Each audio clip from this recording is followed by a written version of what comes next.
Hi, I'm Adam Grabowski. I'm 26 years old and I live in Dearborn, Michigan. A little bit about myself. I attended the Savannah College of Art and Design. I graduated with a degree in sequential art in 2009. And since then, I've been doing a bunch of things. I've been doing freelance miniature sculpture. I have started my own silicone mask and latex prop business. It's still small. I'm worked my way up.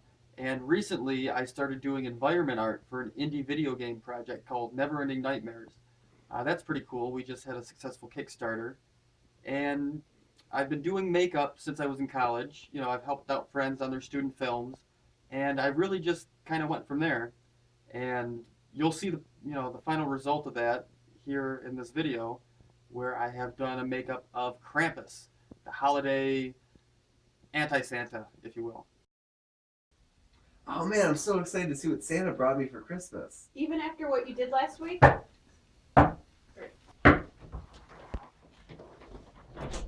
Who's there?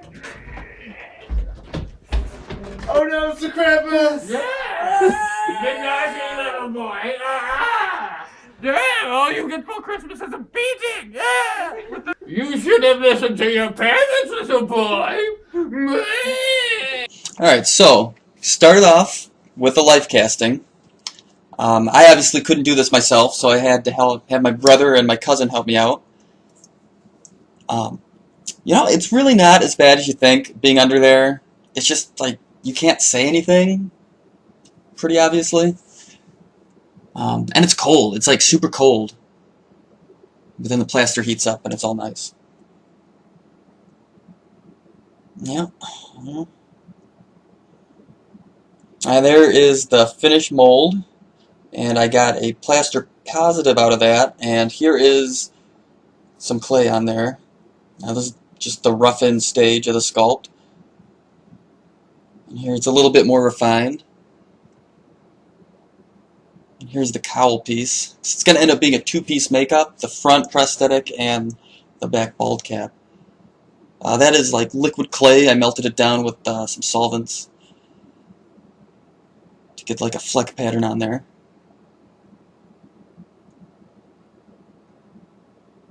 Getting in all the tiny little wrinkles and pores and everything.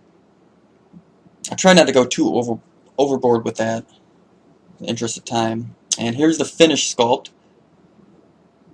So the ear. And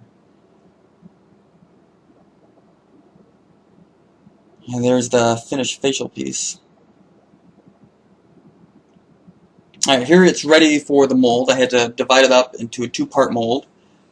And this is, I'm using UltraCal 30. It's kind of like plaster, kind of like cement. Just brushing on the first layer. And then here, a little bit later, I'm adding burlap straps into the plaster, and that helps thicken it up and reinforce it.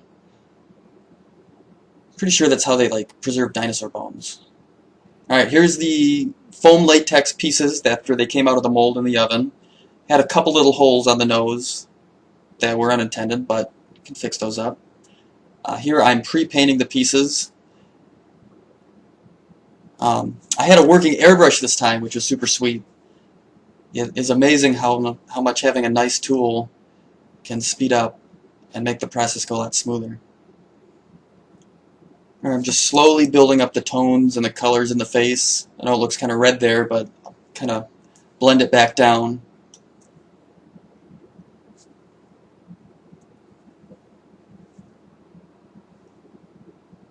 And I'm just getting some flex, some of that natural variation in the color tone. I did ruin my shirt doing this, so there's that. Yeah, that's pretty much done here. There's the finished pre-painted facial prosthetic. And the pre-painted cowl. And there they are together, not on my face yet. Alright, here I am, just using some prosthetic adhesive to try to get it on my face. Here's with the cowl on there. Oh, and this was my favorite part of the costume. I had some burlap and I had some rope, and I turned them into burlap and rope boots. I think it worked pretty well. Alright, just putting in the teeth, touching up the last little bit, and here's some final paintings. There I am in my basement studio, looking all Krampusy. Yeah. All right. Well, that's that. Thanks so much for sticking around and watching the whole thing. If you want to see some more of my artwork, just go to the websites. I should have links right there for you. And thanks again. Take care.